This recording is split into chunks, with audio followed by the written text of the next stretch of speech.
expect the launch to take 9 years and then only last for a couple of months.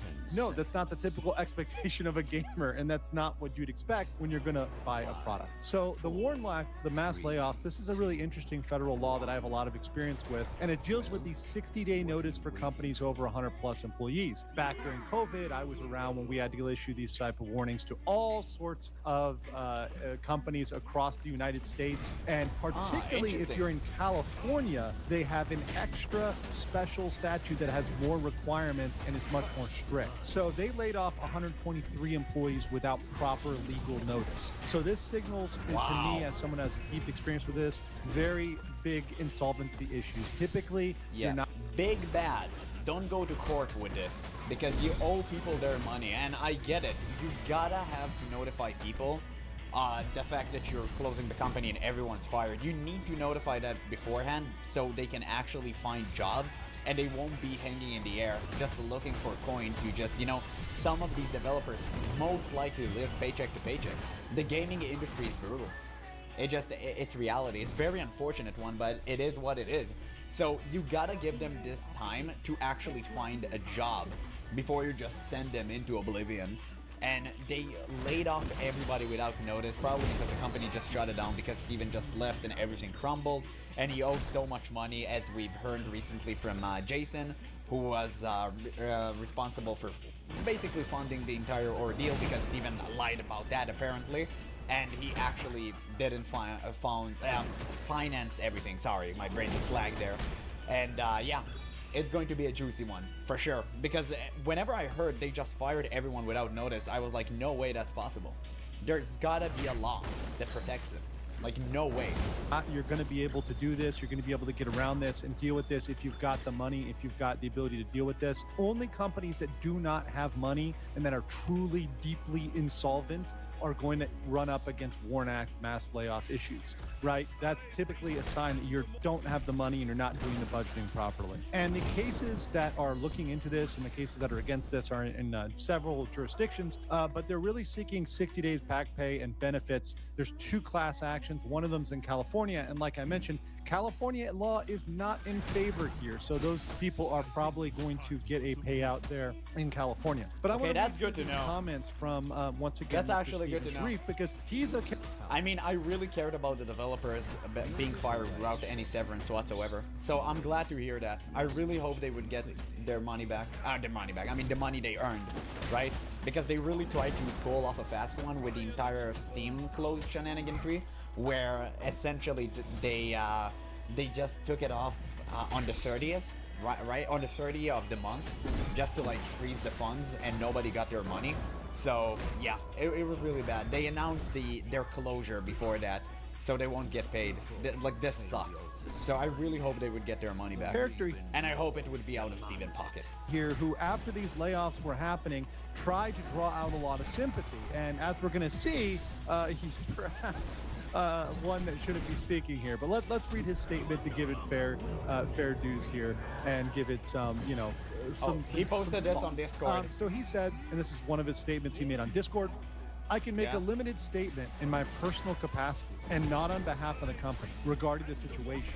Control of the company shifted away from me, and the board began directing actions that I could not ethically agree with or carry out. As a result, I chose to resign in protest, rather than lend my name and authority to decisions I could not ethically support. Following my resignation, much of the senior leadership team resigned. Following the departures, the board made the decision to issue the WARN Act notices and proceed with a mass layoff. I cannot responsibly speak to further details at this time due to ongoing legal and governance matters. That's some real corporate lawyer speak right there. What I can say is that the developers and staff acted in good faith. That's a word right there. And deserve better than uncertainty they are now facing. I am incredibly dismayed by the situation. Dude, it's so funny reading this again after knowing what really happened behind the scenes.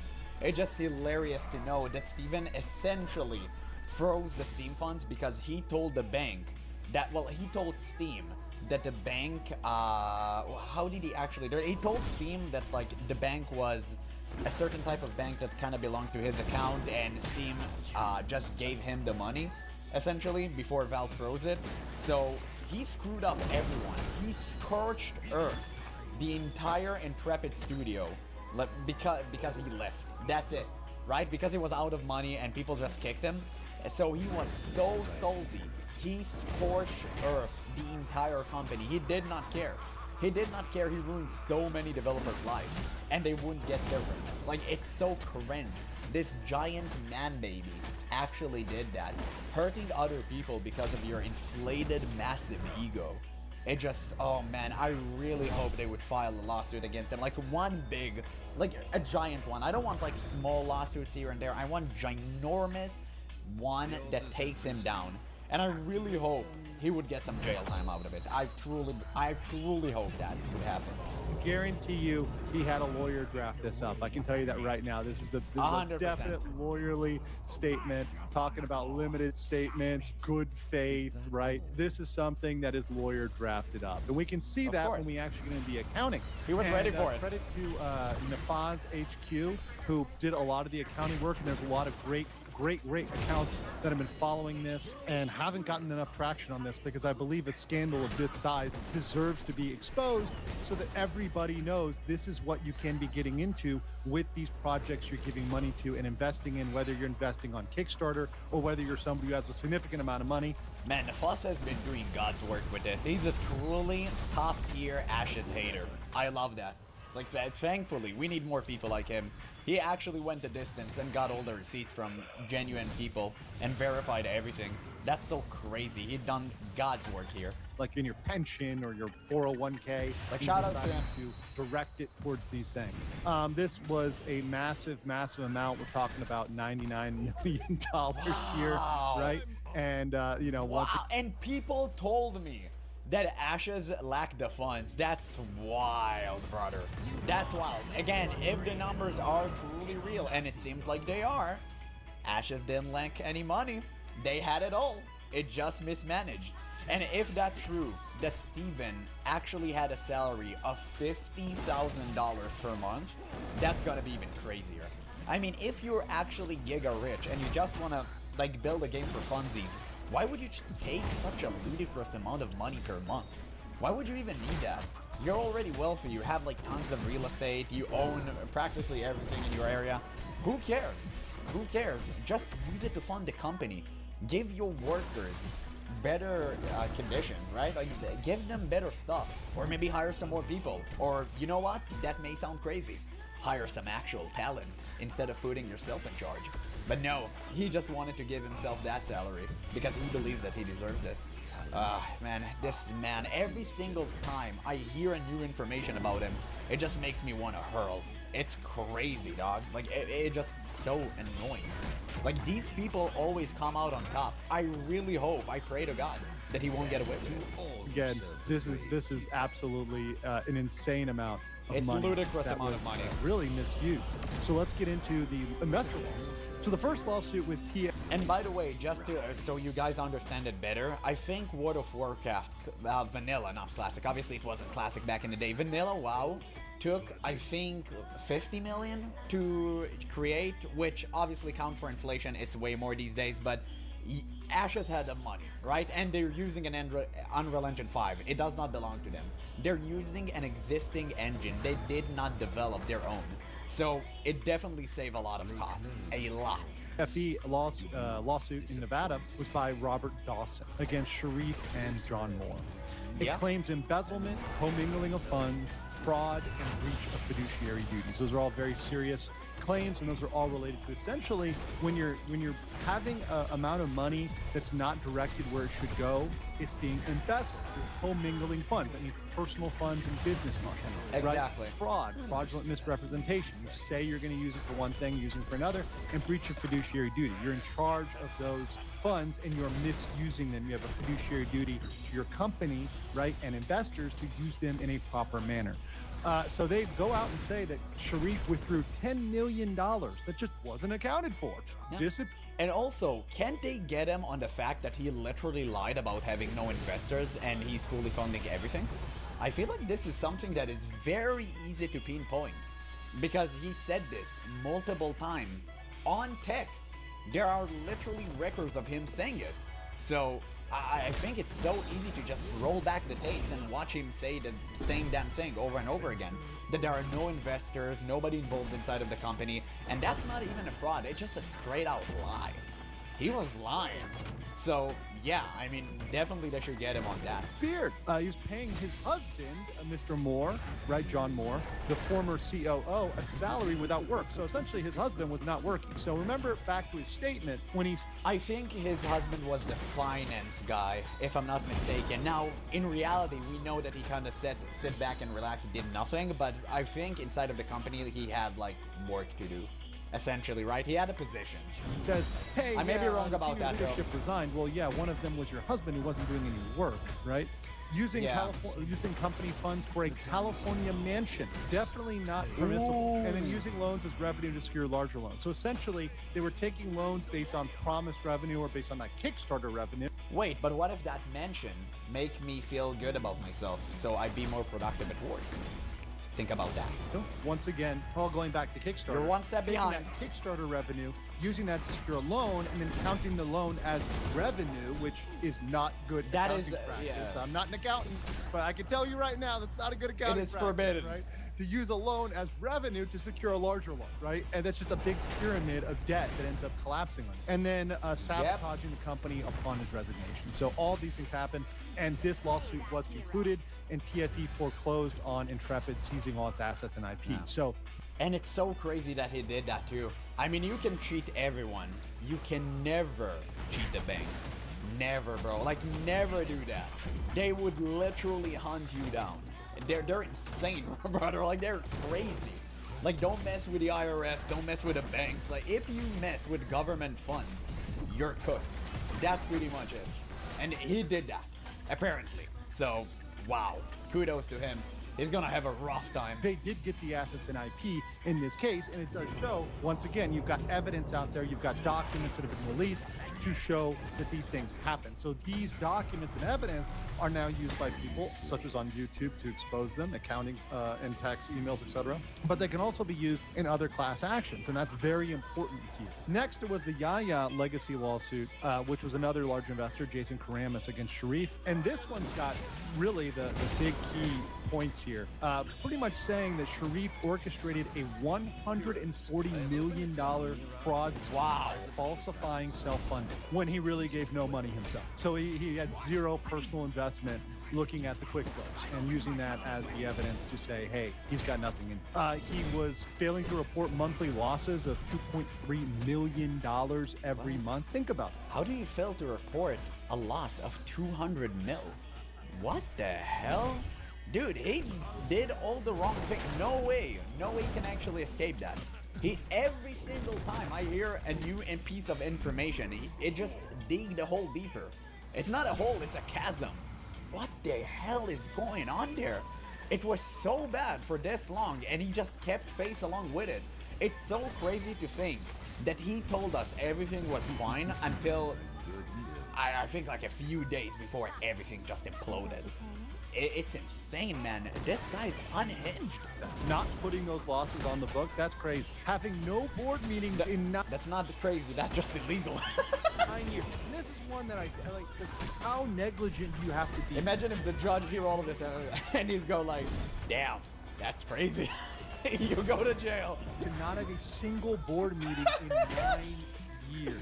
That's really how you pull the wool over people's eyes. Wow. You're just not talking about things. You're not having any minutes. You're not doing what a normal corporation would do. You'd have board meetings very regularly. If not, when you're really spinning up, you might even have them monthly or bi-monthly, right? If you're really in a building phase. But having none, that's not acceptable. Using Steam revenue for personal gain, bankrupting Intrepid Studios, and rejecting and restructuring. Remember, businesses can more easily go through bankruptcy and restructuring than personal accounts and personal bankruptcies. And by the way, I want to make this absolutely clear. These are all allegations, okay? These are what people claiming Steven did, like this Yaya legacy lawsuit. It's basically just all allegations. Nothing is 100% confirmed yet. So do take it with a grain of salt, but at the same time, we've seen a lot of receipts that support these claims. So it's always possible, even if you're in deep, even if you have a lot of problems, if along the way in this 9 year It can be journey, exaggeration, if yeah. Shareef wanted to redirect the company and go elsewhere and try to restructure it or try to get things right, that could have been done. There's points at which in a company you can restructure even a really bad situation, and you can try to go get alternative funding or try to argue different debt rates, etc. That's always possible, but they decided not to do any of that. And this lawsuit is now impending. And now getting to the one thing that I'm kind of passionate about, which is Kickstarter. As somebody who's invested in some Kickstarter stuff in my time, and looking at, what was promised, these are tier lists from one of the Kickstarter campaigns. There were, from what I'm aware, talking to people, there were multiple Kickstarter campaigns, but from one of them, you got the Warrior of Old at 250, Braver Worlds at 500, Leader of Men at 1,000. So crazy looking back on this and realize how much this was a scam. Like, Jesus, man, look at that. All of these promises of things that potentially can be in the game, for the future. Like, none of this came into fruition. None of this. In 9 years of development, nothing. Literally, not a glimpse, not a fraction of a hope. Anything would see. Anything would be inside of the game. So crazy. And all the way up to Avatar of the Phoenix at 10K a pop. And what you're promised here are things that you can use in the game, is getting access to the game and being able to use all these things, have all these things. Look, some of them have lifetime subscriptions, etc. And the way they tried to snake out of this, the way they try to get out of being responsible for this is saying, It's a Steam we launch. launched the game. We launched the game. Well, was that really a launch? It was more of an early access that you had barely 2 months, under 2 months of access. Shame on them. I don't really think so. So getting into the Kickstarter claims, which have not been filed, but people are wanting these things to be filed, I think under California law, piercing the corporate veil against Stephen Shareef is very likely to succeed. So there is a possibility for these things to kick off. There's very strong evidence for fraudulent inducement and misrepresentation, which is California Civil Code Section 1572, breach of contract and implied covenant, and unjust enrichment. So for the Kickstarter TOS and the campaign promise, putting those together, saying, hey, you put this on Kickstarter, look at the TOS, look what you have to deliver there, plus your promises during the campaign, that's an enforceable obligation. That's something where you have a obligation to launch the game truly or refund. Really? Yeah, so the money really lies in the fact that whether the Steam launch was considered a launch. That's the thing, right? Because if the game didn't launch, obviously, they would have 100% had to give that money back. But now that the Steam was actually launched, maybe they don't have to do that. It's just a matter of semantics at this point. And I guess only a court can decide. I'm not really that familiar with the legalities. I have not a damn clue about how, like, the court operates and stuff. So I don't know anything about the inner mechanisms of, like, will it actually be fruitful or not? But at the same time, I really hope it will, because people deserve their Kickstarter money back, even though they were super foolish to just invest in it in the first place. I really wish they would get their money back, but I don't think it would happen. I don't believe that. Really. I mean, to me, I that's hope pretty so, straight but up. I don't and believe that that. is one of the strongest claims for people looking to put this together. And then you also can look at early access as not a launch per expectations, especially after a 9-year delay. And looking at the backers giving so much money, $3.27 million, which Shareef misused. He's enriched by that. So he himself personally was enriched by that, some of which he used to secure loans, which he mismanaged or misused, but it has to go back to that original $3.27 million that the game wouldn't have been started without. So backers, if they want to get behind this, which I know a lot of people are talking about this on different platforms right now, they should really document their pledges. They should save all those statements from Shareef and join in a class action. Try to find a class action in California that has very, very, very good law. Absolutely. 100% right about that. And I just kind of want to add one more thing here, is that I got a few comments that told me that Steven being a fool and mismanaged the entire project doesn't mean that he's like fraudulent, and doesn't mean that he's like a scummy person. Guys, are you aware that mismanaging funds on such a high level of money, like literally millions, is fraudulent? It inherently is. Because you said one thing, you promised one thing, and you did completely other stuff with it. Now, if you did this, not from a bad place, but simply because you were stupid, it doesn't matter. You did it, and you deserve to be punished for it. 100%. So I don't care if he did it out of malice or just, you know, malpractice. Like, I do not care. Like, I literally do not care. He should have his comeuppance. So let's get to the judgment. There's a very high likelihood of piercing the corporate veil against Steven Sharif and possibly others, such as his husband, right? You've got possible claims for fraudulent inducement, breach of implied contract, and unjust enrichment for those Kickstarter backers. So I really think they should seriously consider this as a way to fight back. Courts need to offer a remedy for backers and crowdfunders to prevent them from being scammed in the future. Backers, I know what they're giving is small compared to a 401k or a pension fund or a large investor, but they shouldn't be treated as expendable and they shouldn't be treated as second-class citizens in the law and under the law. They I like shouldn't that. have He's right. to look and say, okay, well, I've given up this money now. This money is gone. I'm not going to get anything from it. That can be a lot of money to a person. If they gave 250 or 1,000, maybe to them that was a lot of money. And yes, it's not $99 million, right? But it's something and should be given back to them. And so I do think they should come together and form a lawsuit and look at a remedy here, because this is an unjust thing that happened. And Ashes of Creation is absolutely one of the biggest scams that I've seen in really recent history regarding games. But I want to know what you guys think in the comments below. Have you heard of this? Did you know about it? I agree. 100%. Man, I love this guy. I watched a couple of his videos before. I really hoped he would talk about Ashes, and thankfully, he did. So I'm going to leave a link in the description. You guys can watch this video for yourself. Of course, give him a like and a sub. He's incredible. I pretty much said everything that I have to say. I just really hope that Steven would not get away with this. And I know that I say it like a million times on each video I make about Ashes, but you guys don't understand how important it is to me that he would get his punishment, rightful justice, should I say, because more and more people are watching this and they are considering doing the same damn thing. And you see Kickstarter MMOs being funded each day, even though we had this thing happening, which I thought would never work again, but apparently I was wrong about that. You guys made sure to let me know that more and more MMOs are being funded right now as we speak, and yeah, we'll just have more of these. So if you have proper punishment to those who engages in this type of practice, you would see less and less products trying to fool you out of your money, okay? So this is why it's so important to me that he gets what he deserves, and also because he ruined so many people's lives. Developers, backers, like so many others, people, investors, right? There's so many people involved that had their money inside of Intrepid Studios because they genuinely believed in the product, and it was all a sham.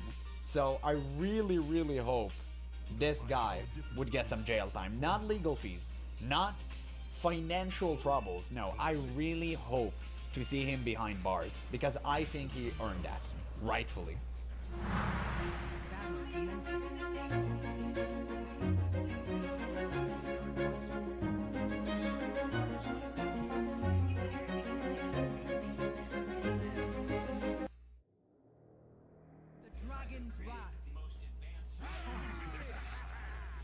It honestly boggles my mind what is in fact happening to the gaming industry, and what feels like how no one is in fact waking up on this. But clearly, we're gonna do our best today. Watching the biggest platform in video games next to Steam, which is Discord, you know, the one place that basically every single person who plays video games communicates with their friends on to actually talk about video games or any other hobby as well. Yeah, that platform that is ubiquitous with basically everybody on the planet right now who is terminally online, like you and me. What an absolutely massive day for the unemployed, by the way. It turns out that Discord recently announced last week that they're going to be adding actual age restrictions onto their platform unless you provide a proper governmental ID, or even then a face scan of who you are for their systems to determine whether or not you're actually allowed to see specific kinds of content on that actual app. And that's where things got a little bit sticky. People got incredibly upset. Things went on fire, mostly because a company that has been notorious with trying to collect your data and even sell that data to other partners really doesn't have the best track record of providing actual proper consumer trust and care.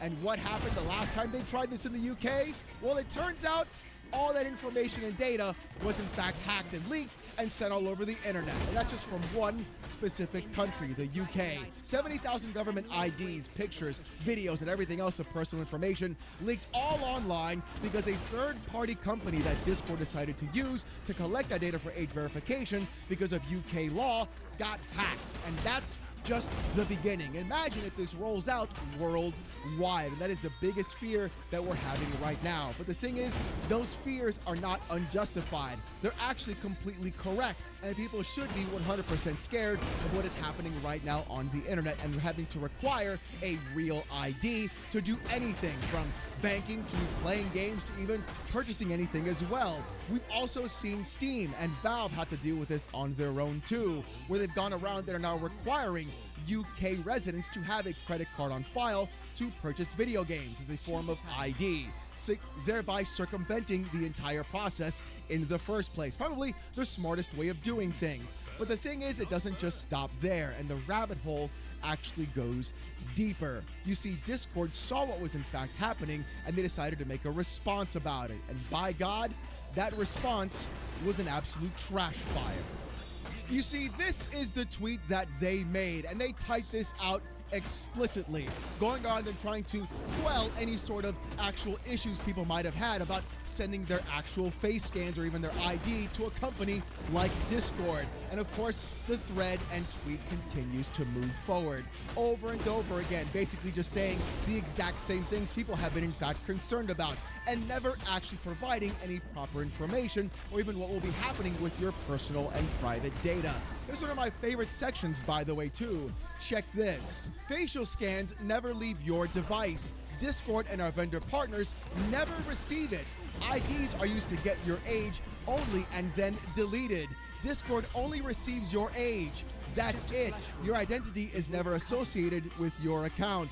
You know what's funny about this? AI wrote this. You know how I know AI wrote this?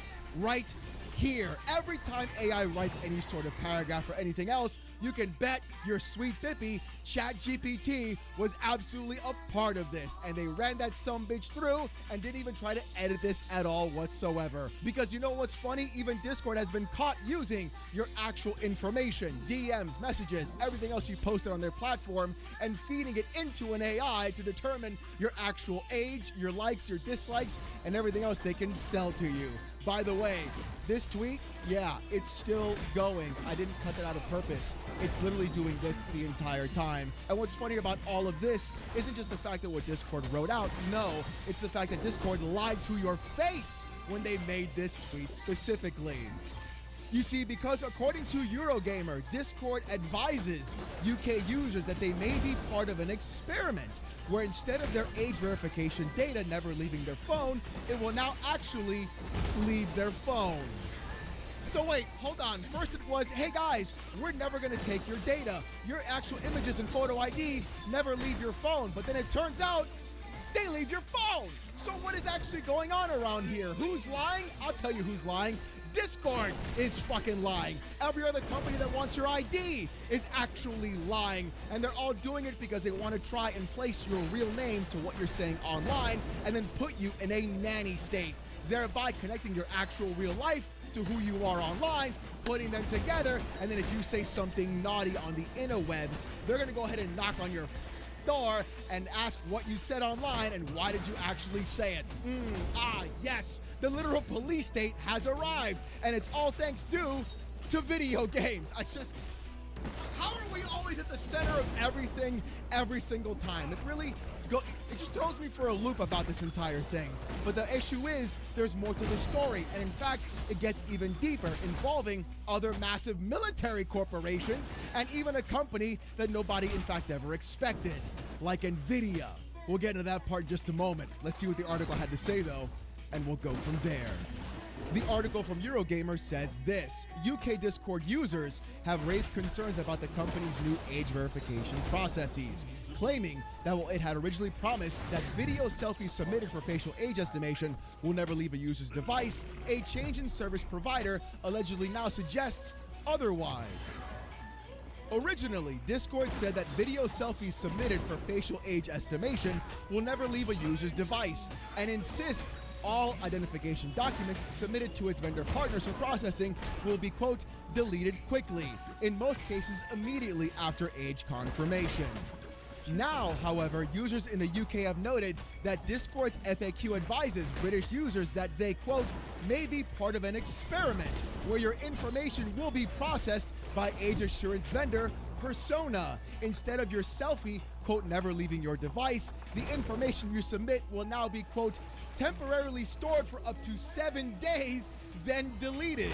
It does, however, insist that all, quote, details are blurred except your photo and date of birth. So only what's truly needed for age verification is used. Oh, you gotta love it. The lies, the lies, the lies, the lies. Always this. You know what happened the last time that they were talking about your ID and your photo and everything else being immediately deleted when you upload it to a third-party vendor? I don't know. There's 70,000 people who had their information hacked and leaked online. That's what actually fucking happened. Do you think these companies are going to take any actual responsibility when they go through and lose your personal information? No! They're gonna go off and they're gonna sell it anyways, and you're gonna deal with the ramifications. Imagine how easy it is to do anything with just the pieces of information of your actual photo ID, and even then, your birthday. And if people can actually guess your real fucking name, surprise, surprise. That's what 3/4 of the actual information needed to do anything online by other people? For literal identity theft? Really important pieces of information that you should never share with anybody ever on the internet at all under any circumstance? How is it that this is actually a real thing? And these people think they're gonna blur things out? We've seen what companies do when people try to blur things out. They never work. We saw what the government does when they try to blur things out. It doesn't work. Half the time they don't know what the doing. And these companies don't give a shit.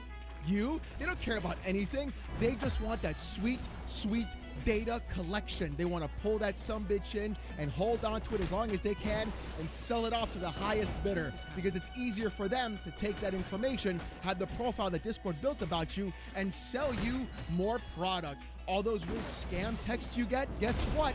Your shit's online. All those weird emails you get, guess what? They're tracking everything you do, and they're using Discord as a way to, in fact, do it. And they're gonna do it not only for selling you products, but also controlling what you say. And that's exactly what they want. In fact, here is Discord's actual statement to UK users. Saying, quote, important, if you're located in the UK, you may be part of an experiment where your information will be processed by an age assurance vendor, Persona. The information you submit will be temporarily stored for up to 7 days, then deleted. For ID document verification, all details are blurred except your photo and date of birth, so only what's truly needed for age verification is used. And that's the funniest thing about all of this. Discord isn't doing this because they want to better verify who you are as an actual adult and protect the kids. No. You see, Discord went with Persona in the UK because people were able to bypass K-12, who they were using before for the actual face identification scan screening. People were bypassing this with games like Garry's Mod and even Death Stranding, and it was the funniest fucking thing to see. Basically just proving the loop that this is entirely unnecessary. But then again, locking people to actual teen-restricted accounts until they provide their ID goes to show one of two things. If they were trying to protect the kids, they wouldn't allow kids on the platform in the first place. Ding, ding, ding. Second of all, they're asking for IDs of adults, not of children. You see, because if somebody was a teenager and they had a teen actual account, nothing would change for them. It would stay exactly the same. The moment an adult no longer wanted to be part of a teen account, they would then have to submit their ID. This isn't about protecting children. It's about actual regulation control and consumer control, and also what you say online control, because when you're an adult, they can then prosecute you for what you say online because they have your data, they have your information, they've got everything you do. And if you go ahead and try to actually teabag somebody in a game of Halo, well, guess what? Guess who's knocking on your door? The Fed! And if you don't believe me that the Fed is going to be somehow involved in this, well, honey, you've got a big storm coming, because the article by PC Gamer made things even worse, and we find out who Persona actually is. And no, it's not the video game. With PC Gamer on Twitter saying this, oh good, Discord's age verification rollout has ties to Palantir, co-founder and Panopticon architect Peter Thiel. Now, if you're as big of a nerd as I am, the name Palantir should be sending shivers down your actual spine. Clearly, that's going to be the scariest fucking thing and the worst name you could actually ever want to hear in the real human world. Why is this so scary, and why is the name Palantir so troublesome? Well, if you've ever read Lord of the Rings or even seen the movie, you would in fact understand. Here's what Palantir is in Lord of the Rings. In J.R.R. Tolkien's The Lord of the Rings, the Palantiri, or Palantir, are indestructible ancient seeing stones, perfect dark crystal spheres created by elves in the First Age. They allowed users to communicate telepathically, view distant locations, or see into the past. While not inherently evil, they could be used to manipulate, as Sauron did to ensnare Saruman and weaken Denethor. That's right, the company literally named themselves after the actual item that Sauron used to see exactly where everybody was and then manipulate people on their own telepathically. You gotta love it. You gotta love it. The all-seeing stone being able to monitor everything you do online is literally working with Discord, another company using AI to determine everything also you do online and make a profile about you, but also wanting your ID to chat with anybody else. Boy, it just gets better! It gets better because what's even crazier is what this article, in fact, by PC Gamer uncovered. And when you hear it, it's going to get... Go ahead, just cancel Nitro. Stop using Discord altogether. It's gonna get bad. With the article saying this, in the days since Discord's age assurance policy announcement, reports began bubbling up on social media from users in the UK, where Discord already requires age verification as a result of its 2025 Online Safety Act, who were presented with prompts to consent to age verification process by the company Persona. Regardless of the reasoning, the partnership with Persona has compounded concerns about privacy due to the company's investors. In its two most recent rounds of venture capital funding, its lead investor has been Founders Fund, the venture fund co-founded and directed by Peter Thiel.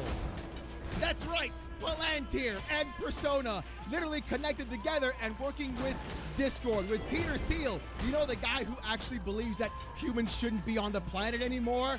That guy, it gets even crazier. And the fact that right now, Palantir is working together with NVIDIA to literally create an actual pure surveillance state using AI. And if you don't believe me, there's a clip from Gamers Nexus Consumer Advocacy saying this.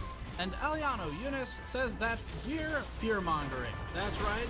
The guy at Palantir says we're the ones fear-mongering. So here's Eliano Yunus's boss, not fear-mongering, when he says that safety is assured only by making other people scared. And safe means that the other person is scared. Our product is used on occasion to compete. And you know, the critique I get in Wall Street is I'm an arrogant prick. Well, I love the idea of getting a drone and having light laced urine spraying on analysts who tried to screw us. Oh yeah, it's that deep. It goes that bad. The rabbit hole keeps on going. Not only is Discord trying to gain your information, not only are the UK citizens now being subjected to be used by Persona instead of KID, which can be bypassed easily with Source Games or even Death Stranding 2. What's happening right now is an actual set of control of being online. And the crazier part is at the center of all of this isn't just Palantir, it's also NVIDIA. Because back in October 28th of last year, NVIDIA announced this. Palantir and NVIDIA are teaming up to operationalize AI, turning enterprise data into dynamic decision intelligence. That's right, NVIDIA no longer makes graphics cards. No, they don't even make AI GPUs. No, what NVIDIA makes now are actual pieces of hardware that are being used by companies like Palantir to create actual military surveillance states in every single country of the world. All because they want to work with Discord to get your ID. Oh, God. How does it keep getting worse? How did this even actually occur? Peter Thiel being tied to Palantir, then being part of an actual funding group for Persona, having Discord lie to your face and telling you, hey, we're gonna delete the information, even though it's not them collecting it, it's a third-party ID provider who nobody actually knows. People thought it was KID. Now some users are gonna be part of an experiment, and their stuff is gonna be sent to Persona. being kept on record for 7 days, then deleted. Here's my question. If they're going to delete it after 7 days, why even get it in the first place? If you're going to delete it when I upload it, why even get it in the first place? If you're going to get rid of the actual information, why are you trying to confirm my age at all? It's almost like if you're trying to make it sound inconsequential, it shouldn't be there. Because if you're trying to make it sound like it's no big deal, then it's no big deal that it shouldn't be there in the first place. Now, is it? Huh? Doesn't that sound weird? Give us your email. Make an account. It's not a problem. Well, if it's not a problem, then I don't have to do it. Now, should I? It's almost like you can turn the tables on every kind of piece of logic these companies try to put on you every single time by simply just reviewing their actual ideas. It's fucking crazy now, isn't it? The ridiculous behavior of these companies and corporations truly knows no actual bounds. NVIDIA literally getting involved with a company like Palantir in the first place because they're trying to use AI to literally create the movie Minority Report in real life. Here's the thing that I have to keep mentioning right about now. Metal Gear Solid 2 is supposed to be a warning, not a guide! What are we doing? They're literally doing everything Kojima said in the fucking game 20 plus years ago! How is this even real? How are we actually in real life right now? Okay, listen, I gotta tell you this right now. Do not, I repeat, do not give your ID to Discord. Do not give your ID and face scans to any online company and corporation. Do not upload your personal private info to anything else. We need one thing and one thing only, and only one company right now can actually fix this problem. Valve, Gabe, I'm talking to you. You guys need to fix this. Fix your Steam actual community servers. Fix your Steam chat. Set things up where we can actually have the things that Discord has right now, because we're already on Steam at the moment. We would literally leave everything else across the board and simply use Steam Friends instead of everything else that we have right now, instead of Discord having to deal with actual IDs. And even then, they would bypass all this issue because UK users would then have to have a credit card on file to purchase games, bypassing the UK's Real ID system. And the better part is, since Valve is actually privately owned and not a publicly traded company, they don't have to abide by these actual rules. It's literally the thing we need. There needs to be a competitor to Discord and TeamSpeak. Stop talking about doing memes online all day and fix your fucking app, and then maybe people will actually use it and give you money instead. We are cooked. We are 100% cooked, because what's going to be happening now is Discord is not going to go through and just leave this at the UK for an experiment. They're going to push it forward and provide it to every other single country on the planet, letting Persona dictate who actually is of age and isn't, and then going around and using an AI to determine an actual profile about who you are. This is all about control, controlling the masses, information control, right in? That's what this is all about. From the very beginning, that's all they want to do. If you say something mean online, they want to have your face, they want to have your ID, they want to have your name and information tied to what you did, and then go knock on your fucking door using Palantir, using Persona, using companies like NVIDIA to then push their AI operations, and then have Minority Report happen to you in real life because you said a mean thing to somebody over playing a game of Arc Raiders online one day. Boy, don't you just love the cyberpunk dystopia that we're in right now? Really makes the old noggin stir a little bit now, doesn't it? I hope Discord crashes and burns with this entire thing, because clearly they have no idea what the fuck they're doing or what they are in fact trying to bring on to the online space. If more companies start doing this, if more companies start bending the knee, we're going to be seeing this happen across the board. And honestly, it's going to get worse before it gets better. Do yourself the favor. Cancel Discord Nitro. Stop giving them money. Stop paying for it. Mass cancel everything. And if you can avoid using Discord, avoid using Discord. It is going to ruin so much more in the gaming space, and somebody has to come in and provide true competition on this. Microsoft had the ball with Skype, and they cut that into Teams. Valve can literally go around and fix their community tab and their friends page, and you'll see the biggest mass exodus on the platform happen in the blink of an eye. But the thing is, do not trust these corpos, do not trust these companies. They are out to do one thing and one thing only: collect your data and screw you in the process. And no amount of actually waving protect the kids in front of you should even try to sway you at any heartbeat whatsoever. It's all a ploy, and it's all a scam for them to get your private information. Don't fall for it. But you know what? I want to hear what you guys got to say about this in the comment section down below. Are you going to be canceling Discord? Are you going to be going and finding another operating route? Or are you just going to say, fuck it, I'll stay with the teen lockdown and go from there? I want to hear what you guys have to say. And speaking about what you have to say, here is the comment of the day from yesterday's video. With ZX81V2 saying this: if buying isn't owning, then piracy ain't theft. ZX81, you're goddamn right. That's exactly how we got to approach these things. And the same thing goes for what Discord is doing. If you got to give your ID to use the platform, then hell, don't use the goddamn platform. And I feel it's going to be the best message to be sending out to these companies and corporations. But hey, you know what? If you want to see more of this kind of content, though, more PC port reviews, gaming news, Steam Deck videos, fanboy content, and even live streams every Saturday night, 8:45 p.m. Eastern, subscribe to the channel. We're just a couple hundred subs away from 108K. And I just want to say thank you guys so very much. But if you want even more stuff, including, dare I say, Discord access, or even emotes during live streams, become a YouTube member. It's as low as $1. If you don't want to spend the buck, don't sweat it. Just come on down Saturday nights, 8:45 p.m. Eastern, live right here on the channel, as I dress up in costumes and get insulted by chat with TTS. It's a hell of a show. You don't want to miss it. Saturday nights, 8:45 p.m. Eastern, live right here on the channel. With all that being said, though, thank you guys so much for watching. Hope you have a great one, and I'll see you gooners next time. Peace!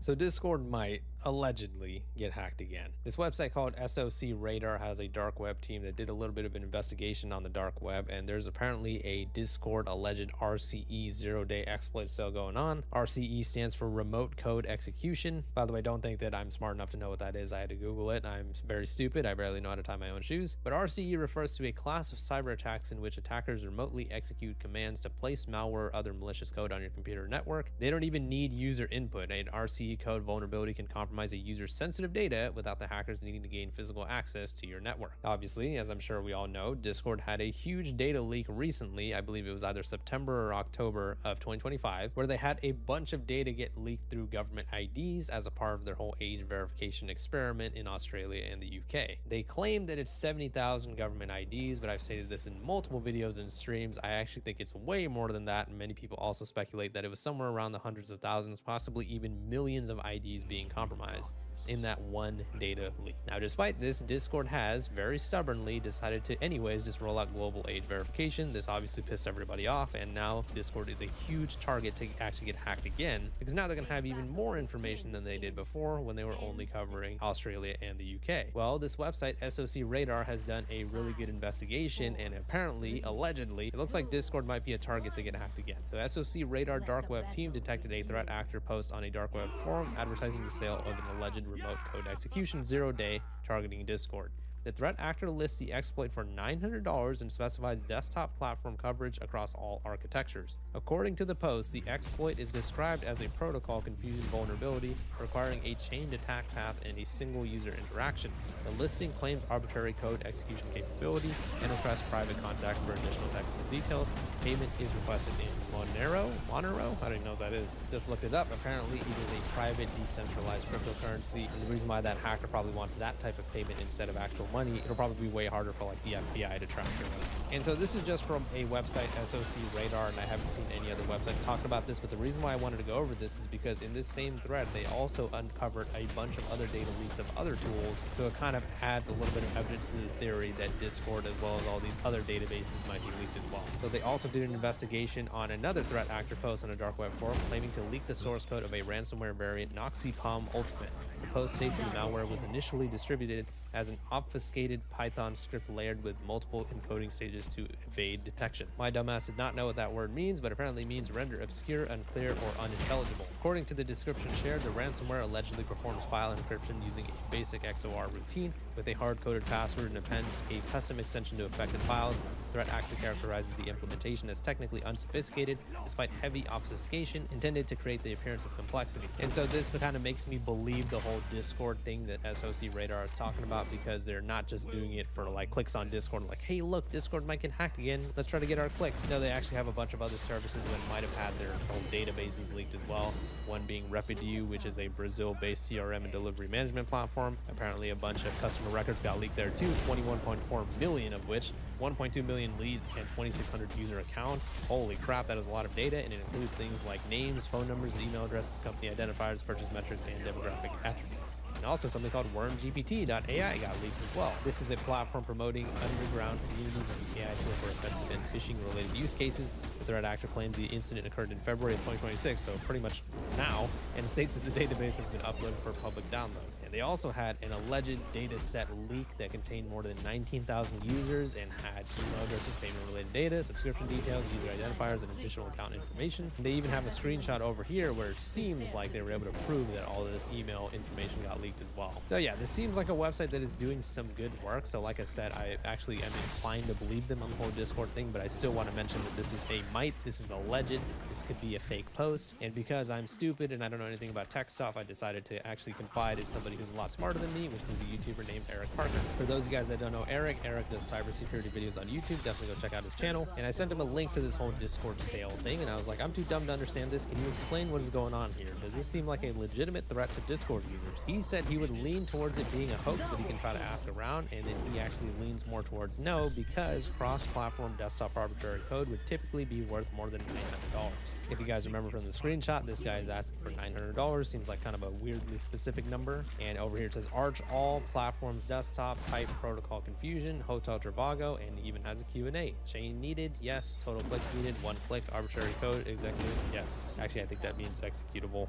I'm stupid, sorry. If more details needed, send a PM, and then he sends over his payment information. As you can see, the guy also joined in January of 2026. And he's only made 2 posts, so I think he made his account solely to advertise this whole Discord RCE thing. But yeah, speaking of Eric, his channel is at Eric Parker. Definitely go check out his channel if you're interested in cybersecurity type videos. He's made a lot of videos going over a lot of type of malware, viruses, and stuff that I'm way too dumb to understand, so shout out to him. But yeah, anyways, Discord is in full damage control right now anyways, even without a current data leak happening, or maybe it would be happening allegedly, I don't even know. But you know, since the whole October data leak that was really big, Discord has been getting a lot of people canceling Nitro, so now they're trying to like beta test something called Nitro Squads in Australia. It's basically supposed to be a better deal on Discord Nitro, and this is their way to damage control and be like, we still want your money, please don't cancel. And obviously, if you guys missed the last video that I uploaded, which if you did, I'm disappointed in you. But anyways, obviously, people are also getting experimented on in the UK as well. A lot of people in the UK got a note saying if you're located in the UK, you may be part of an experiment where your information will be processed by an age assurance vendor. Persona, the information you submit will temporarily be stored for up to 7 days and deleted. For ID documentation verification, all details are blurred. Sure, they are. This is the type of stuff they claimed before, and then that data leak happened, and now there are 70,000 IDs out there, possibly way more. And I did see something this morning as well about Discord, and keep in mind, this is kind of just speculation, but the Department of Homeland Security is apparently sending legal requests to Google, Reddit, Meta, and Discord seeking the names, email addresses, phone numbers, and other identifying information of users who track and criticize ICE. Keep in mind, Discord now, or soon will in early March, have access to all that information from people who decide to verify their ages through IDs. And so I made a tweet saying, admittedly, this might be a reach, but this might have some correlation with Discord globally mandating ID age verification. I'm not saying it does or doesn't, but it just seems like a pretty weird coincidence. But yeah, to all the tech nerds out there, go ahead and seek out this website, socradar.io. Definitely go check this out and see if you guys think this is legitimate or not.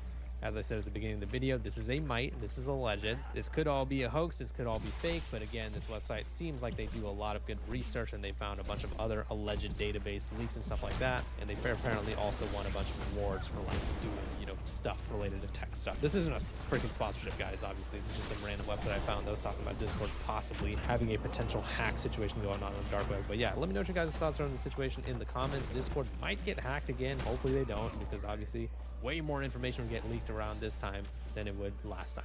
One more thing before I let you guys go. So, actually, a lot of people have been asking me about this YouTube alternative that I've mentioned in a few videos. I've mentioned it in my live streams as well. If you don't watch the live streams, again, disappointed in you. Make sure you guys subscribe and notifications on, because YouTube doesn't push these videos out as much. But anyways, I've talked about a YouTube alternative that will be coming out soon that will be anti-AI, minimal ads, an actual copyright system run by real people, actual reporting system run by real people. It'll be just like old YouTube, and I really believe in the project, and I think it'll do well. A lot of you guys have been asking me when I'm going to actually make the video talking about it, and I did say in a few days, but I've decided that I will be making a video where I mention it and talk about it in detail tomorrow. So make sure you guys subscribe with notifications on. If you guys are tired of YouTube's antics, there is an alternative coming out, and the great news with the alternative is that people who upload on that website like myself are still allowed to upload on YouTube. So we can upload on both. You don't have to worry about us going anywhere, and it'll be really good. Please leave a like in the video if you enjoyed it, and subscribe for more. See ya.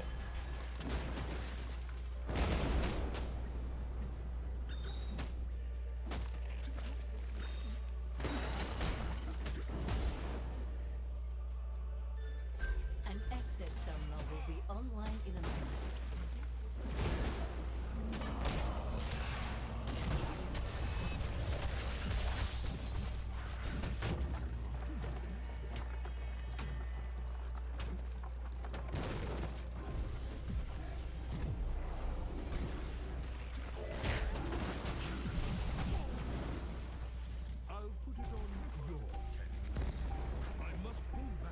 Terminal activated. Take control of it. You've lost it. Another step to victory.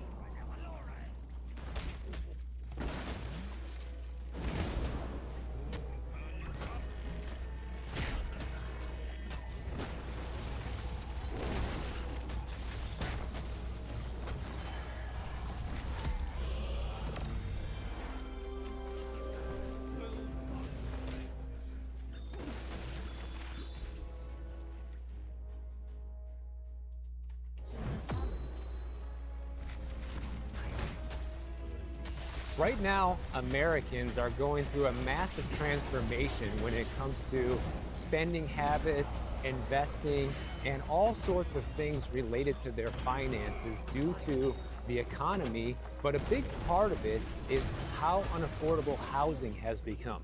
Because so much money needs to be poured into just having a roof over your head these days, this has actually fundamentally shaped and changed how people are spending money these days. And I want to get into some of these details that I think are quite fascinating about this.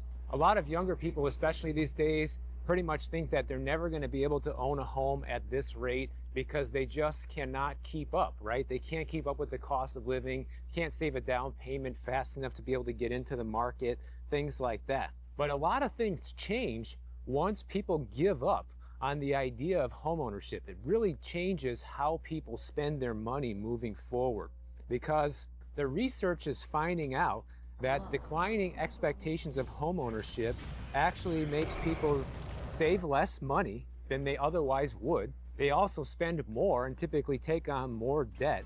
Also, they're much more prone to riskier investments like crypto, for example. And they also reduce their long-term financial discipline. Because it's kind of like if you don't have a goal, right? And the American dream of homeownership has been people's most aspirational goal besides having a family for the most part. And those two things kind of go hand in hand.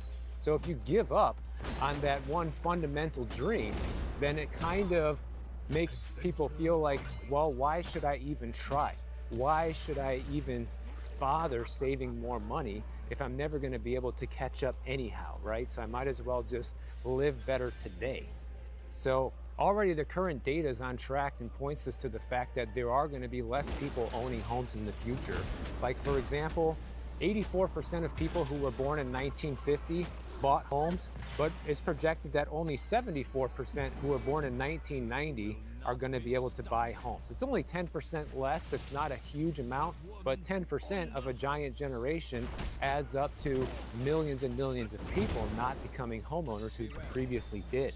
And here's how believing you can be a homeowner one day versus having no hope of being a homeowner can have completely different outcomes for young people. Here's how it would look for somebody who actually believes homeownership is possible one day. They save aggressively, they work harder, they eventually do buy a home, they build wealth through equity, and they accumulate assets over decades. And then you have path number 2, people who say, I'm never going to be able to own a home. They save less, they accumulate fewer assets, they live closer to paycheck to paycheck, and they end up with lower lifetime wealth. And a lot of people will point to the fact and say, well, look, you know, home ownership is the #1 source of most American wealth, which is true. But as I've pointed out on this channel many times before, it doesn't have to be that way, guys. You can build wealth without being a homeowner, but you still have to save and invest aggressively as if you were going to be a homeowner. You're just not investing in real estate at that point. Maybe you're investing in the stock market, you're investing in gold and silver, maybe you buy rental real estate, but you still rent where you live, things like that. Maybe you're saving and investing into a business that will pay you dividends and royalties and will create another source of income for you, whatever it might be. And I think this leaves people in a vulnerable position, especially when it comes to risky investments. Like I've shared with you guys before, I do own some Bitcoin and Ethereum. If you go far enough back on my channel at the end of 2020, when I bought it, I bought that crypto for significantly less than it's still worth today, even though it's been falling like a rock.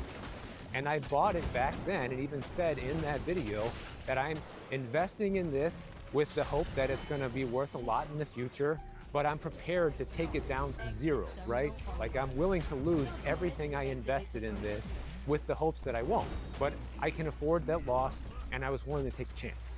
But that's not the case for a lot of people doing that these days. A lot of people are all in, man. Like they invest everything they have in risky investments like crypto, or maybe turn to gambling, whatever it might be, in hopes that they're gonna be able to really just get lucky, you know? But I don't think getting lucky is a great strategy for building wealth in any case. And it's like, yeah, people who are wealthy and people who are not wealthy are investing in crypto. But the difference is the people who are wealthier, they can afford the losses in many cases. You know, whereas people who are putting everything they got into it and hoping that it goes to the moon, if it doesn't, and there's a big reversal like we've seen, then you might lose everything. I'm not saying crypto is completely dead and it has no future, because that is yet to be decided, but I am saying it's definitely much riskier than traditional investments. I knew that when I first invested in it, and that's why I was prepared to take it to zero. But then because people are desperate and they're willing to take on the gambling lifestyle in order to get ahead, it also affects a lot of other things, especially when it comes to their work ethic. Turns out a lot of people who don't believe they'll be able to own a home one day will put significantly less effort into their job, and that obviously has an impact in terms of what we're seeing today with all the terrible customer service. Customer service is at all-time lows. You know, people's satisfaction with different companies is probably at the lowest level ever, and I can definitely testify to that using my own experience of what's going on out there. It's just awful. And it also has some economic implications, like people who don't think they're gonna be a homeowner, they tend to work fewer hours, which means they also make less money, which makes it harder to save more. And also, they are not earning as much, which means they pay less taxes, which obviously the government doesn't like that. That ultimately reduces economic output. So the more people that feel like there's no point in trying harder that are out there actually can be very bad for the overall economic growth of this country. But my message to young people who feel this way is to just kind of stop in your tracks right now and look at it like this. Okay, it doesn't matter if you become a homeowner or not, guys. Contrary to popular belief, you don't have to be a homeowner to get way ahead financially. You can do it another way. You can still work hard and take that excess savings and make investments with it, and you can still become very wealthy one day and still have a shot at retiring and all that good stuff.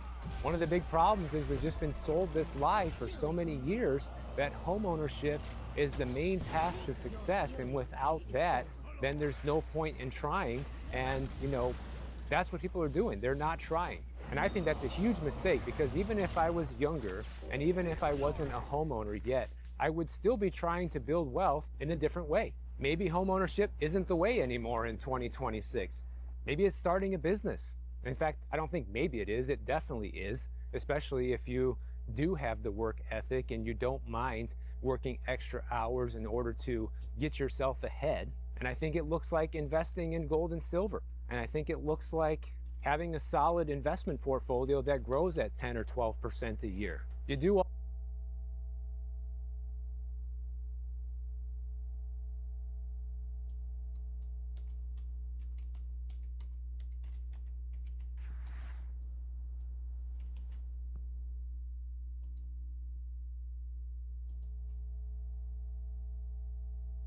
Hey everyone, what's up? Welcome back. Today we're going to talk a bit about MMOs, which, what a topic, right? You know, with the recent implosion of Ashes of Creation, the halting of further development on New World, and last year's gutting of numerous in-development MMOs, yeah, I wouldn't blame you for having a rather grim outlook on this genre. Although there are still new games on the horizon for us to look forward to, which I covered a few weeks back in another video. That said, it's true that, like, it's kind of been a rough period in the world of new upcoming MMOs. But also, let us not forget all of the existing games, the ones that have maintained player bases and received regular content updates for the past 5, 10, 15, 20 plus years in some cases. Today, that's what I want to talk about, because there's a lot of good out here, and you may very well be missing out on experiencing what could be your next favorite MMO, simply because it's not a brand spanking new MMO, but I don't think you should let that dissuade you. These games are popular and continue to receive updates for a reason. That reason is they're actually good games. I know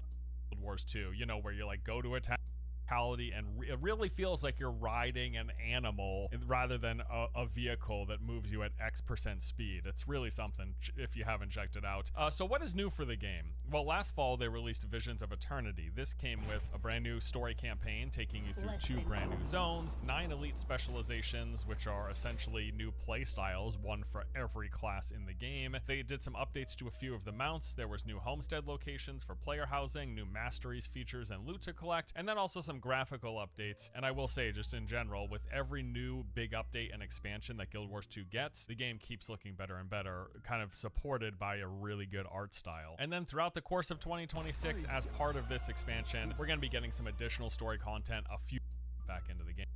I think especially the core zones, they have a real strong Elder Scrolls vibe that lend themselves to a very immersive, appealing space to spend time in. It's also one of the very few MMOs that I actually enjoy listening to and engaging with some of the story content. Beyond that though, I love the overworld exploration. I like going through the delves, the public dungeons, collecting sky shards, all the while exploring some really visually interesting environments and locations. And then there's a whole PvP side of the game. The core of that is Cyrodiil, which gave me some of my most memorable moments when the game first came out. Absolutely this gargantuan zone dedicated entirely to PvP, with 3 factions fighting for territory control in an attempt to capture the capital city at the center. It's very cool stuff. I am personally less into the Zergy parts where you've got huge groups, clumps of players smashing into each other. I really prefer playing kind of on the outskirts and getting into smaller scale skirmishes, which I find very fun. Now, 2026 is a very big year for ESO, as it marks a departure from what we've typically seen ZeniMax do over the past several years. So instead of kind of a typical yearly rollout of them having one big chapter and then several smaller dungeon DLCs, all with one specific theme and a whole new location and the typical assortment of content within those spaces, they're now going to be moving into a seasonal model. In the process, their main focus here, they've said, and they've shown us what they're planning, beyond, yes, they will be adding some new content and new zones and new things to do, but they're also really going to focus on addressing some long-standing community issues with the game. These issues include, rolled out per the season, in the very first season, Season 0, which is coming up shortly, there will be a new zone. This is called the Night Market area, focuses on this challenging group events and activities. There also will be a new overland difficulty option, which they refer to as the challenge difficulty. The TLDR here is you can ramp up the difficulty of the overworld environment, making the encounters against basic enemies in the world less face rolling. You won't be 1 or 2-shotting enemies. They'll be more challenging and you're going to get more rewards as a result. The lack of difficulty while leveling is a common gripe, and directly addressing this very soon. There's also going to be some updates to the PvP progression systems, some player experience improvements with very various quality of life, including free skill respecs anywhere you want, a back bar XP gain, so you don't have to be on a certain bar. You got your front bar and back bar. The game has weapon swapping, and you get experience on your back bar instead of not having to be directly on it when you turn into Custer Farm or whatever. And then also faster mount training, which this is the thing, especially for new players, was a major pain point. And then also in Season 0, they're going to be implementing their first round of combat improvements. This is specifically coming through a complete animation overhaul to each of the classes. So they're going to start off in Season 0 with overhauling the animations and improving the feel of combat as a result for the Dragon Knight class, as well as the Werewolf kind of subclass skill tree line. And then in the following season, number 1, so we start with Season 0 and then Season 1, they're going to be doing the same thing to the Warden class. And then in Season 2, coming later this year, they'll be doing it to the Sorcerer class, and they will continue through all of the classes doing this animation overhaul, again, with the primary goal of making the combat feel better. That's great to hear. So again, Season 0 starting soon, and then a few months later, we're going to get Season 1. This will come with new stories and quest, new system Sage's Vault, these multi-stage dynamic world events. There will also be new in-game events at the high seas, and a brand new trial, and then, again, the combat improvements to the Warden class, as I just mentioned. And then Season 2 will introduce brand new zones, new solo dungeons, large-scale world events, and once more, those combat improvements and animation overhauls to the Sorcerer class. I will say, along with this seasonal structure, they are adding a battle pass into the game. Everybody's favorite, right? But I think what's good here, looking at it from the proper perspective, this actually is a good thing, because in the process of adding a season pass, don't love that, but with this, going forward, they're making it so that all of the new content, so the new zones, the new dungeons, the new features, new actual gameplay related stuff will always be free going forward. And this wasn't the case in the past. In the past, you would have to spend money to get access to some of these new areas and some of this new content. There's still going to be plenty of microtransactions in ESO. It is one of kind of the heavier handed games on this list when it comes to their monetization. But it's going to be strictly cosmetic and convenience, and they're not going to be gating content behind the paywall anymore. So yeah, I don't love that they're adding a season pass, not even a little bit, especially on a game that is already so heavily monetized, but they are removing the fact that they locked content behind monetization. I think that is a good thing.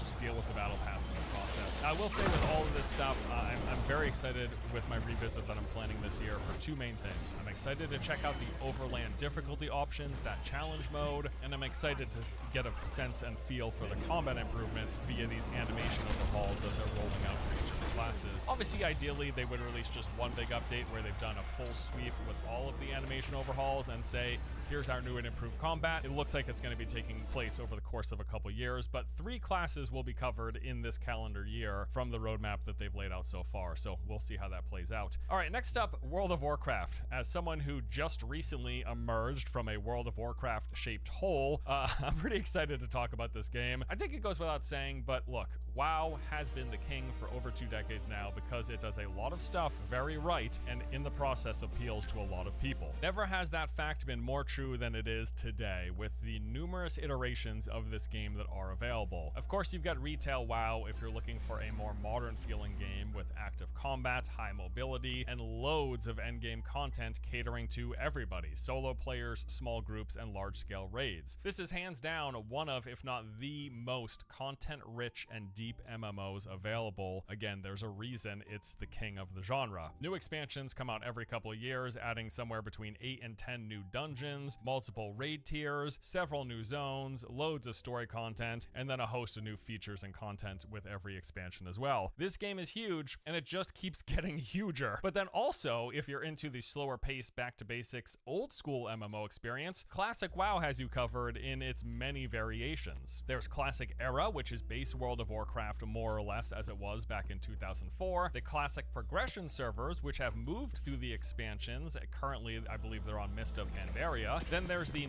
released a couple years ago Classic Anniversary servers, which started as base WoW with some nice quality of life improvements, including dual specialization Edition, and those servers just recently progressed from vanilla into the Burning Crusade. Then you've got Season of Discovery, which was Blizzard's initial stab at something like a Classic Plus, where they've got the base vanilla WoW, and then classes with new abilities, updated loot and gear sets, and even adding entirely new dungeons and raids to the game. And then lastly, you've got Hardcore WoW, which over the past couple of years has been one of my favorite iterations. It is vanilla World of Warcraft, but you only have one life, and those high stakes make the game, in my experience, way more immersive and far more community focused, with players helping each other out in the world. I've just loved it. Like, I've literally fallen in love with Hardcore Classic WoW. It's a ton of fun. Now, what's new for 2026? Well, in the world of retail WoW, we're just a couple of weeks away from the release of the next expansion, Midnight. This is going to come with a new story campaign that takes us through 4 brand new zones. In those zones, you've got the usual assortment of points of interest, dungeons and raid entrances, delves, which is a new system that was added with the World Within, which is really cool, kind of solo or small group content where you move through these rooms in this dungeon-like environment. World Quest, PvP events, even open world PvP if you've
pandemonium.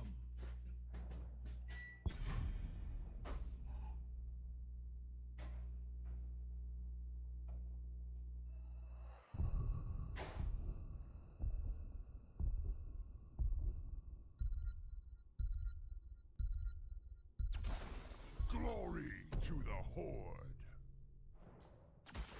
I hear the call.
day for some mayhem. For the Alliance above all. The crusade calls.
We will forge a great destiny.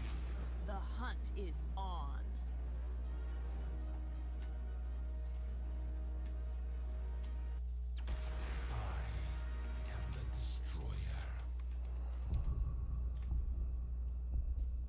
You've got that toggled on, world bosses, all the stuff, right? Midnight will also be introducing housing to World of Warcraft, where you can claim a plot, place your home, and decorate it however you like with some fairly insane levels of customization. You should see some of these videos out here with the things that people have done and the amount of variety and kind of fine-tuning and tinkering you have over this stuff. Pretty cool stuff. There's also a new spec with the Devourer Demon Hunter, this void-focused melee-ranged hybrid. All classes got an update with some pruning, removing rotation bloat. Feels a little light in the current pre-patch, and hopefully it will be better as we get more skills from 80 to 90. They're introducing this prey system where you can track enemies through the world, coming in 3 difficulties: normal, hard, and nightmare. This is also kind of a form of increasing the world difficulty with various modifiers. There's a new large-scale PvP battleground, Slayer's Ride, 40 vs 40 players, PvP training grounds where you can learn the ropes of PvP while fighting against AI enemies. They have an updated new player experience with improvements to Exile's Reach and a bunch of UI and add-on updates. I'll say, having spent the past few days jumping back into retail, leveling a new character to 80, this literally takes like a few hours. I'm looking forward to the next expansion. I've not played retail since the Shadowlands update, and so far I've been enjoying what I've seen. I also really like the monk class, playing as the tanky brewmaster, lots of fun. On the classic side of things,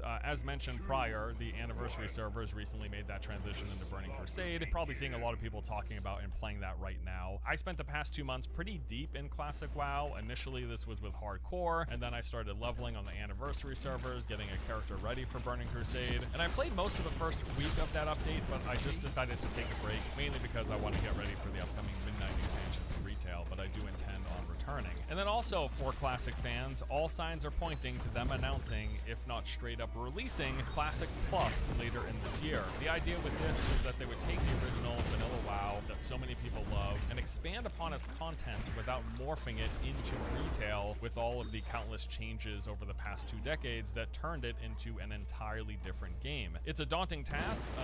You know, they took some shots at it with Season of Discovery. Not everyone loved all of their decisions, but I think there was some good in there. And then we also have numerous private servers, such as Turtle WoW, that showcase how they could do something like a Classic Plus, along with the massively successful example set by Jagex with Old School RuneScape, where they took that old game and were able to breathe fresh new life into it. 2026 might be one of the most exciting years for World of Warcraft in a very long time. It is, for at least for me personally, I'll tell you that much. Albion Online I find to be a really great chill MMO where I can just hop in, sit back, relax, gather some resources, craft some gear, do some PvE dungeons. My experience with this game has always been very laid back and enjoyable. It's got a thriving player base thanks to the fact that everybody plays on the same server. In fact, if you visit any of the main cities, there's just a ridiculous number of players running around all the time, jamming up the auction house and banks to to the point where you won't even load most of them in. There's also the whole other side of this game that I've not really had too much experience with, and that is the large-scale group-focused hardcore PvP. This is a massive selling point for this game in particular, and for people who are fans of that kind of experience. Boasting massive battles with hundreds of players, it looks really neat, it's just not really my thing. I do, however, quite enjoy the small-scale PvP, as I mentioned in the ESO section. I really like that. To that end, they've got these things in this game, I think they're called Corrupt Dungeons or something like that, where you go in, you've got these PvE enemies and bosses, you clear through the dungeon, but you can be invaded, or you can invade other players who are also in Corrupt Dungeons, killing them, letting you take their stuff. And that's the kind of thing I really like in Albion and just in MMOs in general. Now, Albion's 2026 roadmap looks something like this. This month, they will be launching Realm Divided Part 2, which comes with new PvP-focused faction features. Sometime in the spring, the game's going to be getting a visual overhaul along with some performance updates. Visual overhaul sounds pretty exciting. I actually want to jump in and check that out. There's also going to be new 1v1 arena for PvP training. The game will be launching on Xbox consoles this year, and at some point in the summer, they're going to be adding this time-limited season called the Keeper event, along with the Dragons update, which is said to be a big one, although I've not read much information on it thus far. Yeah, with Albion, I just always have a fun chill time whenever I come back to the game. I know I've not played it to the highest levels, but that doesn't really matter to me. I have a good time with the game regardless. Definitely recommend that. All right, now it's been a couple years since I played Black Desert Online, but I still have very fond memories of my time with this. Up until the Blackstone gear grind, I really enjoyed it. In fact, I love just about everything but how they do their gear upgrading system. It's one of those games where you're going to find a set of gear early on, and then you spend a couple hundred hours leveling that gear up with this difficult to acquire resource, and that leveling up process sometimes has a chance to fail, which you lose the resource, and that kind of sucks. Now that said, it has been a few years, and I have heard things have changed for the better on this front, and that the pay-to-win elements in the game are not nearly as oppressive or impactful as they were in the past. I'd like to jump in and see for myself sometime soon if I can. But also, I just would love to play the game again, because again, beyond those complaints, I love just about everything else. Combat is zippy and engaging. I really enjoy exploring the world. It's got beautiful play spaces with many interesting points of interest. There's also great freedom of movement of exploration, with the game having this mantling system where you can pull yourself up onto ledges. And then beyond the third-person action combat gameplay, there's just layers upon layers of other things to do, mini-games and side activities that are also entertaining. Life skills like planting crops, milking cows, and cooking. There's an entire system of worker management where you will hire workers, give them homes in the game's various cities, and provide them with jobs that they physically do in real time in the game. You can literally send a worker to go farm crops, and you can physically visit them and watch them do it, and then have those crops carted back to town. It's really cool, very immersive. Black Desert is one of those games that gets updates pretty much every single month.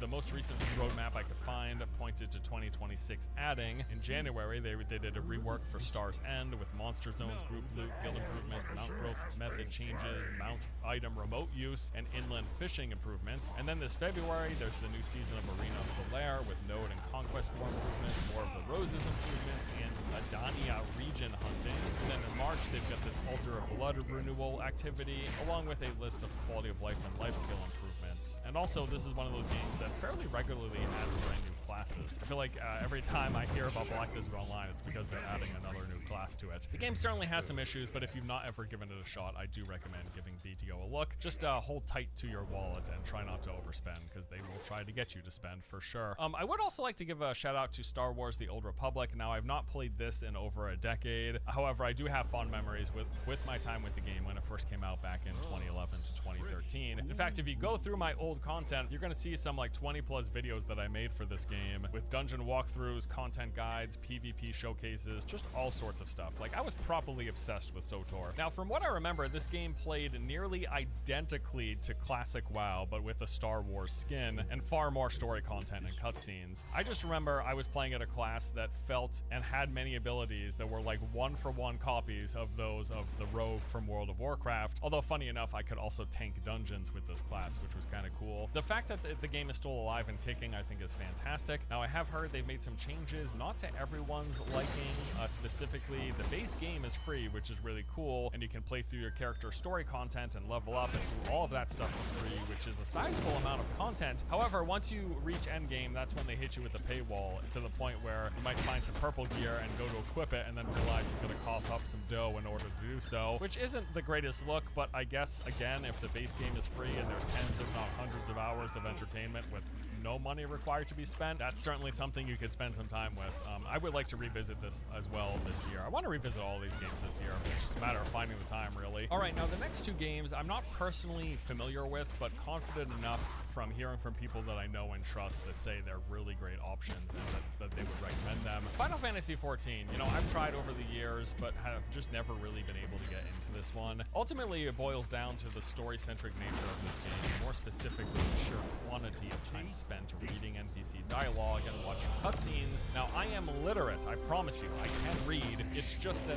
reading or watching a movie is not what I come to MMOs for, by and large. I like games that focus on exploring the world, engaging in the combat, hell, even having downtime activities, but games that focus on playing the game, not reading to you or having you watch a story. Now that said, my particular preferences aside, by all accounts, if you do like narrative-focused games and MMOs, you might well adore Final Fantasy XIV. Many people do who aren't myself. And that's awesome. You know, not every game has to appeal to my personal sensibilities. So I am glad this thing exists and that people are really enjoying it. Now, from what I've read, see, I can read, 2026 will continue getting updates to the game for the 7.0 version or Dawn Trail expansion, with new stuff coming up periodically in the months leading up to the end of the year. Now, the next expansion should be revealed at FanFest, with the first one in North America taking place in April, and then they expect more details to come out in July during the EU FanFest, and even more further in October during the Japanese FanFest. Then people are assuming the expansion might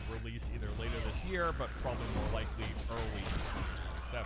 And then there is old school RuneScape, another kind of blind spot in my personal MMO history. I think like way back in the day, I played it briefly. I'm talking back in 2001, 2002, but I never stuck with it for very long, nor have I gotten around to revisiting the game. It is, however, by all accounts, one of the bigger, more successful MMOs on the market. There's certainly enough community content that I see online that leads me to believe, yes, loads of people really enjoy this game. The 2026 roadmap for OSRS looks like this. In January, they released the Deadmine Annihilation update, which was a temp game mode that flagged PvP everywhere. That's neat. Also introducing new sigils, chests, and breaches. In April, they're going to be having League 6 return of the Echo bosses, new tasks and relics, new demonic rewards, reimagined combat masteries. During the summertime, they are holding their community-driven opinion poll, where the player base gets to vote on what the developers will work on next. And from what I gather, these are a really big cornerstone of what has made OSRS so successful, that the community is kind of throwing their hat in the ring for what they want to see the game evolve into. That's pretty interesting and seems to be going well for them thus far. Also in the summer, they have the Blood Moon Rises with new story content, solo boss, and skilling activities. And then sometime in the autumn, they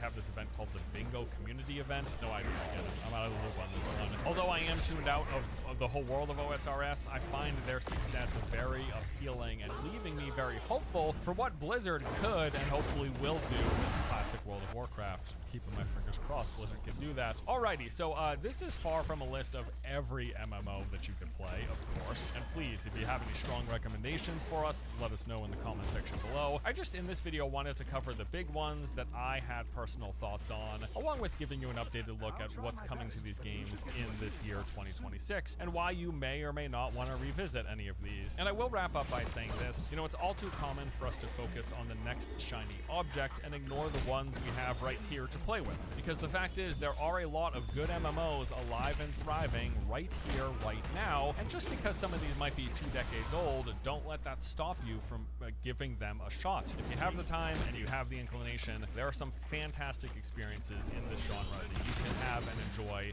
here today. No need to wait for the Riot MMO or the next Kickstarter disaster. That's all for today. Thank you as always for watching. Hope you enjoyed, and I'll see you guys in the next one. Take it easy.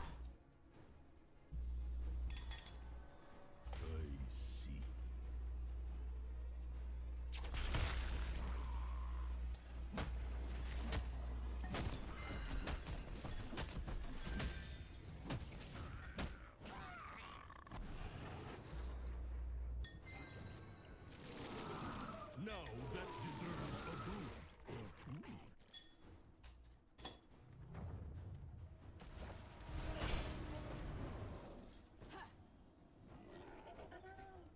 I think they're on to us. Be careful. Choose talent. For Panda.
What if I told you the situation surrounding the now dead MMO that was promised to be the next coming of the greatest thing ever, that being Ashes of Creation, just got exposed so badly by its own people and investors that the creator and the founder of Ashes of Creation is now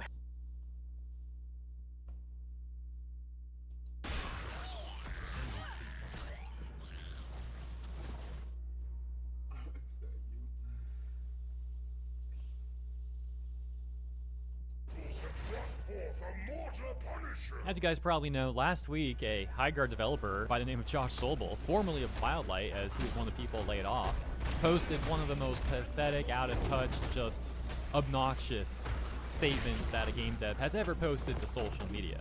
And we have an update on this guy. He has since, after a few days of getting criticism for his horrible post, deleted his entire Twitter account, although he does seem to still have his Blue Sky account up. Now look, I don't really use Twitter much myself. I don't fault anyone for not using it and or deleting their accounts, but when this dude tried to paint himself and Highguard as an innocent victim that did nothing wrong, and then got criticized again because his points were just awful. This was a grown man trying to come off like a giant victim. It was pathetic. And a few days after that, he deletes his account. It's just a funny look. I don't want to forget to mention either, not only was he trying to paint himself and Highguard out as a victim, but he also tried to say that gamers were just like problematic for criticizing his game, and he put a lot of the blame on gamers for Highguard's failure and also on content creators for negative coverage about the game. And it's like, bro, why are people criticizing the game? Why is the coverage negative? Spoiler alert, it's because y'all made a bad game. But these people never admit that stuff. They're perfect, they can do no wrong apparently, and we're all the ones at fault. They're not out of touch, we are. Right.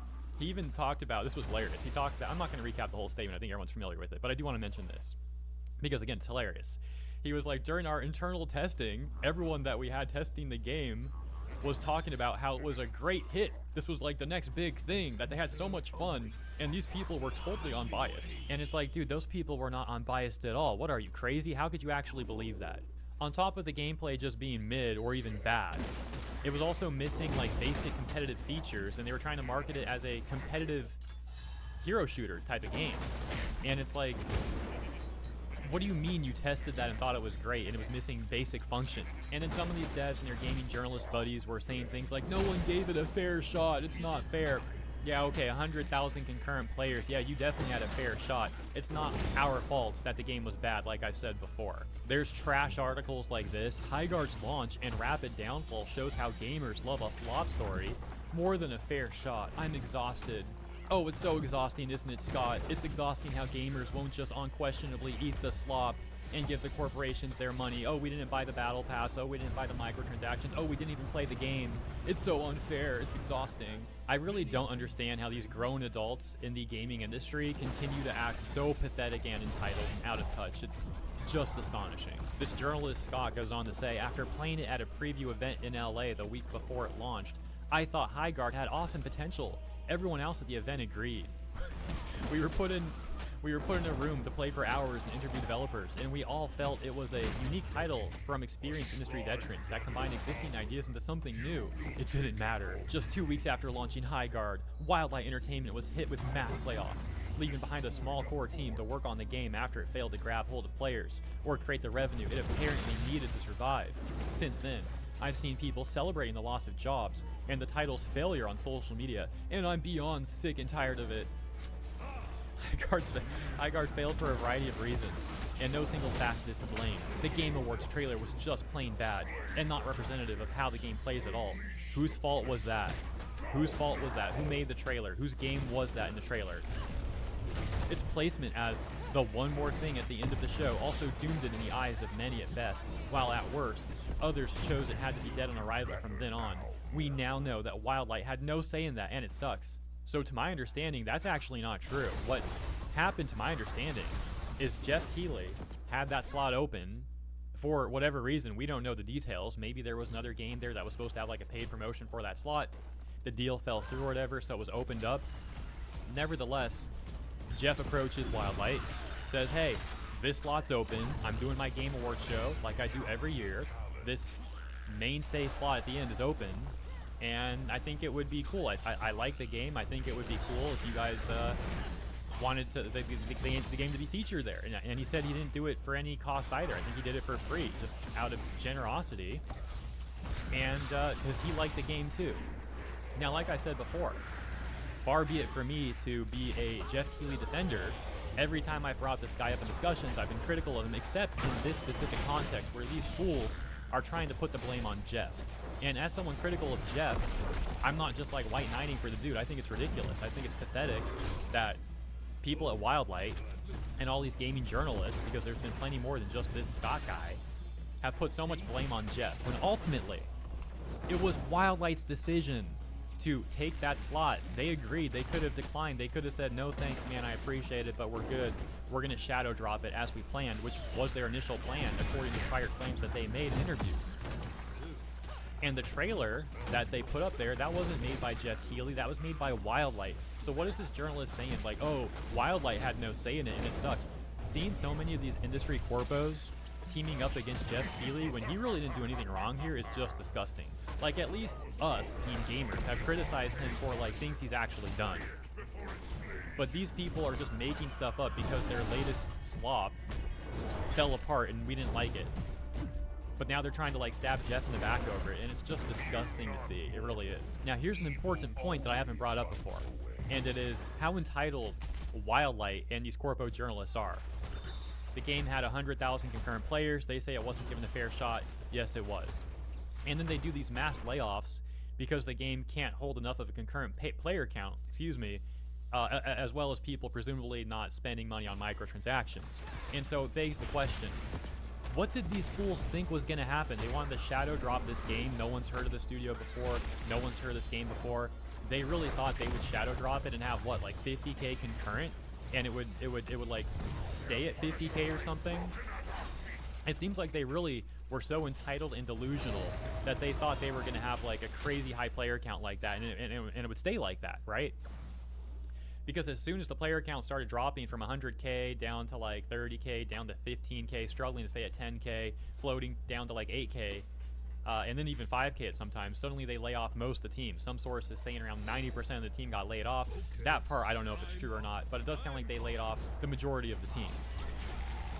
And so, like I said, how entitled are these people? What do they really think? Oh, we're going to shadow drop this thing, no one's heard of us, and like we're just going to have tens of thousands of people playing it, and they're just going to spend money. And again, this competitive game didn't even have basic competitive functionality either, and then like mid and or bad gameplay, depending on people's opinions. Very rare do people say they actually like this game. We're talking about like a few hundred people that actually like it. Maybe 1,000, if we're being generous, you know? So I just can't believe the entitlement, like I've said multiple times now. It's just, it's really something that the industry has become like this. So yeah, their excuses don't actually make them look better. I think these excuses make them all look significantly worse, to the extent where even I am defending Jeff Keighley on this, which is crazy. And you know what? I say even I, but I know I'm not unique on this either. I know a lot of people out there, a lot of gamers out there, and other content creators out there who have criticized Jeff Keighley before, just like I have, are also defending him on this point. And that shows how scummy the industry really is, that's where we're at right now. And then we have the gaslighting from this Scott gaming journalist guy. Now he's got to do the appeal to emotion with his manipulation here, as he says, but my main issue with how this has all gone down is, why is anyone celebrating a game failing or people losing their jobs? As a gamer, I want all games to do well. What's your opinion on Hogwarts Legacy, Scott? Just wondering. Just wondering. Just wondering. Obviously that's not possible, he says, and the space is increasingly crowded, so it's becoming more difficult to stand out with each passing release. But this gamer cancel culture, where people seemingly love to see something fail, is just tiring. And those who attack the devs themselves online need to be ostracized. It's not just the devs either. Anyone who talks about how they enjoy Highguard Online is also getting needlessly targeted. It's embarrassing. I just can't get into the mindset of those who are relishing in another doomed live service title. More jobs lost, more livelihoods upended, especially since Wildlight was built by and for devs who wish to get out from under the AAA umbrella of companies like EA and Activision and make their own thing. We've seen this sort of framing from Highguard defenders, gaming journalists, and from Highguard developers themselves, where they really want to try to paint Wildlight as like on the same level as a 1 to 5 man indie developer studio on Steam that you might see. And it's like, no, you guys are significantly bigger than that. Sure, you're not a AAA studio anymore, but this is arguably like a AA studio. And the culture that they brought to that studio is the same sort of culture that they were involved with in the AAA sector. Same exact slop, same exact toxic positivity, same out-of-touch behavior, same victim-playing devs, same hate for gamers. It's the same exact thing. So trying to be like, oh, they were leaving behind the evil AAA industry and we're on this path of righteousness or whatever. It's just a very disingenuous point. That is absolutely not the reality of what happened here with Wildlight. Scott closes his article by saying that thing turned out to be vehemently disliked by the masses for one reason or another. And now they must begin to rebuild yet again. No, how about they go get a different job? This line of work is clearly not for them. Like, go get a job like everyone else. Miss us with this whole, now we need to rebuild again, as if they did nothing wrong, and that they're the ones that were wronged, and now they have to rebuild because they were unjustly, like, broken apart or something. Like, what is this emotional blackmail from these people, man? Who does that? Gets 100K concurrent, and within like a week struggles to even hold around 5K concurrent before the news about the layoffs and everything. And then now it doesn't even hold like 1K. So people just really don't like this game. That is like a massive failure. And what, they're going to learn nothing from it? They're not going to try to grow as people, try to get better at the craft? No, they're just going to rebuild and do the same thing again? No, like I said, at that point, like, man, just find a different line of work.